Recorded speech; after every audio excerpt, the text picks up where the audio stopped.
Hello friends, welcome to Vardhaman tutorials YouTube channel. आ video में આપણે કેરેક્ટર એરે વિશે સમજશું। સી લેંગ્વેજમાં સ્ટ્રિંગ ગેટ કરવી હોય અથવા સ્ટ્રિંગ પ્રિન્ટ કરવી હોય ત્યારે તમે કેરેક્ટર એરેનો ઉપયોગ કરી શકો। કેરેક્ટર એરે વિશે પહેલાં આપણે થોડી થિયરી સમજશું, ત્યારબાદ આપણે કેરેક્ટર એરેના પ્રેક્ટિકલ વિશે સમજશું। તો સૌપ્રથમ આપણે કેરેક્ટર એરે વિશેની થિયરી સમજીએ। કેરેક્ટર એરે અથવા string, the string can be defined as the one-dimensional array of characters terminated by a null। અહીંયા સી લેંગ્વેજમાં સ્ટ્રિંગ સિંગલ ડાયમેન્શન કેરેક્ટરનો એરે અથવા વન ડાયમેન્શનલ કેરેક્ટરનો એરે તરીકે ટ્રીટ થશે, જે એરે પૂરો થશે નલ કેરેક્ટરથી। નલ કેરેક્ટર લાસ્ટમાં ઓટોમેટિકલી એડ થયેલો હશે અથવા આપણે કરવો પડશે। The character array or the string is used to manipulate text such as word or sentence। character array અથવા સ્ટ્રિંગનો ઉપયોગ આપણે કોઈ વર્ડ અથવા સેન્ટેન્સ માટે કરશું। Each character in the array occupies 1 byte of memory and the last character must always be null। Character એરેના દરેક element અથવા દરેક કેરેક્ટર 1 બાઇટ મેમરી જગ્યા રોકશે અને છેલ્લો કેરેક્ટર નલ હંમેશા હોય જ છે અથવા રાખવો પડશે। The termination character null is important in a string since it is the only way to identify where the string ends। Normally તમે ઇંગ્લિશમાં સેન્ટેન્સ લખતા હો તો ઇંગ્લિશના સેન્ટેન્સ પૂરું થયેલું કેમ ખબર પડે?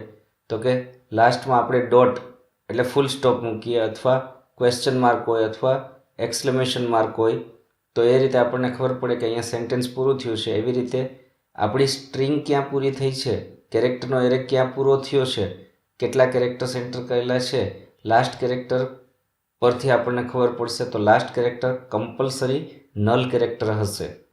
ડિક્લેરેશન, કેર ડેટા ટાઈપ, પછી એરે નેમ, ત્યાર પછી સ્ક્વેર બ્રેકેટમાં એરે સાઇઝ। આ રીતે તમે કેરેક્ટરનો એરે ડિક્લેર કરશો એટલે કે સ્ટ્રિંગ માટે એરે ડિક્લેર કરશો। કેર ડેટા ટાઈપ, એસટીઆર એરેનું નામ અને 10 સાઇઝ। આ એરેને ડિક્લેર કરવાની બીજી ઘણી બધી જુદી જુદી રીત છે। તમે આ એરેને આ રીતે પણ ડિક્લેર કરી શકો। કોઈ સ્ટ્રિંગ ડિક્લેર કરતી વખતે આપવી છે તો તમે ડબલ ઇન્વર્ટેડ કોમામાં આપી શકો, અથવા તમે એને આ રીતે પણ ડિક્લેર કરી શકો। જો તમે ઇક્વલ ટુ પછી સ્ટ્રિંગ આપો છો તો તમારે સાઇઝ ન લખો તો પણ ચાલે અને સાઇઝ લખો તો પણ ચાલે। એરેની સાઇઝ ન લખો તો પણ અહીંયા ચાલશે, અથવા તમે એને આ રીતે પણ ડિક્લેર કરી શકો। એક એક કેરેક્ટર ઇન્ડિવિજ્યુઅલ તમારે ઇનિશિયલાઇઝ કરવા છે તો કર્લી બ્રેકેટ્સની અંદર સિંગલ કોટમાં ઇનિશિયલાઇઝ કરી શકો, અથવા અહીંયા પણ સાઇઝ ન લખો તો ચાલશે। ટૂંકમાં કેરેક્ટરનો એરે ડિક્લેર કરવા માટે જુદા જુદા ઘણા બધા રસ્તા છે, એમાંથી કોઈ પણ રીતે તમે કેરેક્ટરનો એરે ડિક્લેર કરી શકો। Remember that the C language does not support strings as a data type. અગત્યની બાબત, સી લેંગ્વેજમાં સ્ટ્રિંગ ડેટા ટાઈપ નથી। સ્ટ્રિંગ કેરેક્ટરના એરે તરીકે ટ્રીટ થાય છે પણ સ્ટ્રિંગ ડેટા ટાઈપ નથી। એટલે કે basic data type int, char, float, double 4 જ છે। આ સિવાય સ્ટ્રિંગ ડેટા ટાઈપ નથી, યાદ રાખજો। Strings are often used to create meaningful and readable program. સ્ટ્રિંગનો ઉપયોગ કોઈ પ્રોગ્રામ તમારો મિનિંગફુલ અથવા રીડેબલ બને એના માટે આપણે કરીએ છીએ। The string Vardhaman contains 10 characters including the null character which is automatically added by the compiler at the end of the string। Vardhaman આમ તો 9 કેરેક્ટર છે પણ એની સાથે એક નલ કેરેક્ટર હોય એટલે ટોટલ 10 કેરેક્ટર થાય।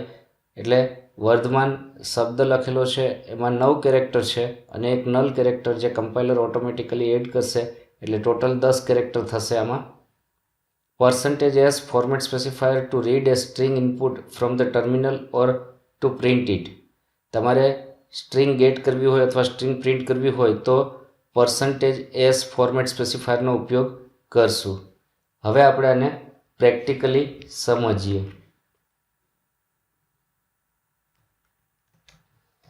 આ એક પ્રોગ્રામમાં સિમ્પલ આપણે કેરેક્ટરનો એરે ડિક્લેર કરી અને એને પ્રિન્ટ કરીએ, એટલે કે એઝ એ સ્ટ્રિંગ %sનો ઉપયોગ કરીને એને એઝ એ સ્ટ્રિંગ પ્રિન્ટ કરવી હોય તો કેવી રીતે આપણે કરશું એ સમજશું।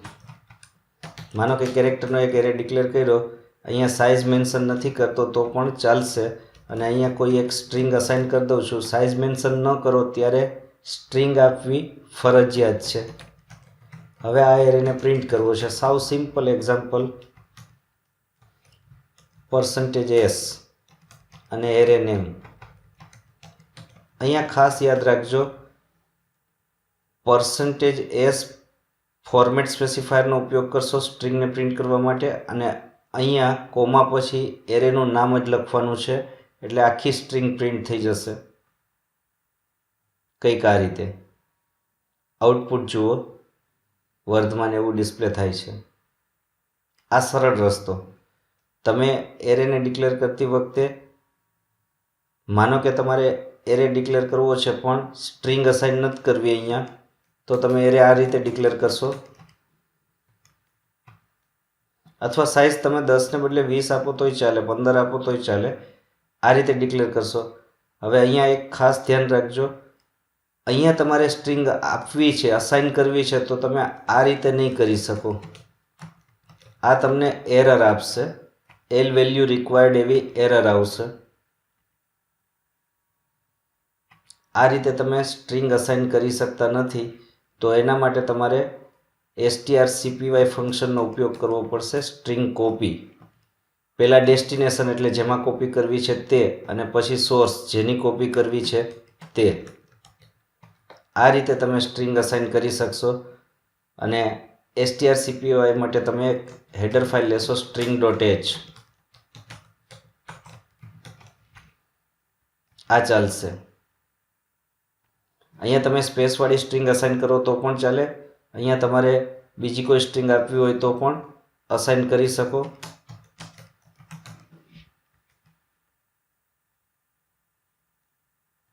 તો સ્ટ્રિંગ અસાઇન કરવા માટે ઇક્વલ ટુ ઓપરેટર નહીં ચાલે, એટલે કે આ સ્ટેટમેન્ટ તમને એરર આપશે.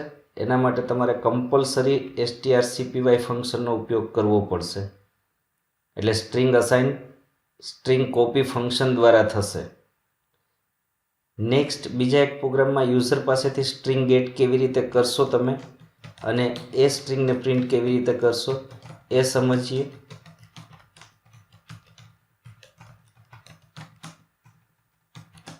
માનો કે મેં એક કેરેક્ટરનો એરે ડિક્લેર કર્યો str નામનો 20ની સાઇઝનો. હવે મારે યુઝર પાસેથી સ્ટ્રિંગ ગેટ કરવી છે, તો હું અહીંયા લખીશ એન્ટર એની સ્ટ્રિંગ, અને પછી સ્કેનએફમાં %s.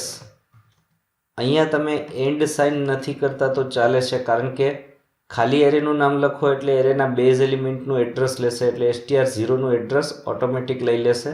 હવે અહીંયા તમે સ્ટ્રિંગને પ્રિન્ટ કરો છો.